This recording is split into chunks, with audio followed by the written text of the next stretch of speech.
नमस्ते guys, welcome back to my channel. एक साल पछि फाइनली आई एम बैक। यो एक भ्लग मात्र हैन, मेरो लाइफको रिपोर्ट हो। यो एक वर्षमा धेरै अप एन्ड डाउन आए। कहिले लाग्थ्यो एभ्रिथिङ इज ओभर, तर कहिले लाग्थ्यो एक दिन फेरि उठिन्छु।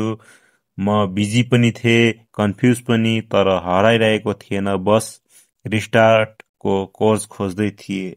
एक वर्ष जीवनले रोक्यो, तर म रोकिएन। कहिले खालीपनले जित्छ, कहिले आफ्नै मनले, तर कुनै दिन त उठ्नै पर्छ हैन र। मानिस गुमे, समय गुम्यो, तर साहस अझै बाँकी छ। यो फिर्ती सेलिब्रेसन हैन, यो त रिपोर्ट हो, रिपोर्ट। शून्यबाट फेरि सुरु गर्ने जित। म फर्किएको छु, कसैलाई हराउन हैन, आफ्नै पहिचान फेरि जित्न। अब सफा पानाबाट नयाँ कथा लेख्ने सुरु भएको छ है त साथीहरू। कहिले लाग्छ लाइफ एकदम बोरिङ छ, तर जब क्यामेरा खोलिन्छ हर दिन नयाँ स्क्यान जस्तै लाग्छ। फिल्ममा जस्तै हाम्रो लाइफको पनि हर च्याप्टर फरक हुन्छ।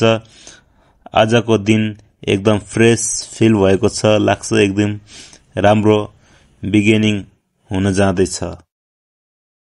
कहिलेकाहीँ रिटर्न नै सबैभन्दा ठुलो इन्ट्री हुन्छ, र आजै मेरो इन्ट्री हो।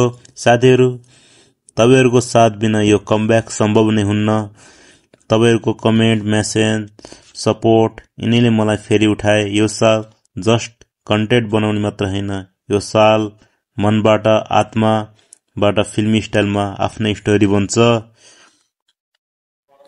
अबको जर्नीमा के आउनेछ, म खुल्दै जानेछु। नयाँ प्लेस, नयाँ पिपुल, नयाँ एक्सपिरियन्स सबै सेयर गर्छु। र ठीक छ, आजको सुरुवात यहीबाट, यो नयाँ च्याप्टर सुरु हुँदैछ। स्टे विथ मी बिकज कहानी बाँकी छ साथी।